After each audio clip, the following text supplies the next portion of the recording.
É lá? Nossa, que 3 vezes. Ontem eu tava lá. Foi, né? Você tava viajando.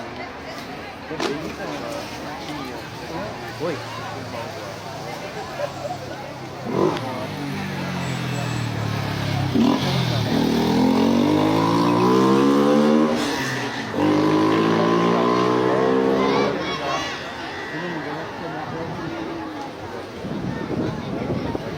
Rapaz, isso mesmo.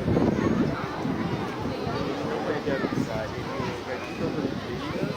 Ah, não, não, é de Jardim das Oliveiras, lá do Novo Autolito. Isso. Aí o irmão até falou, eu fico mais próximo de Arujá porque Mas ele é cooperador do curso de Rio das Oliveiras. Aquele congresso lá.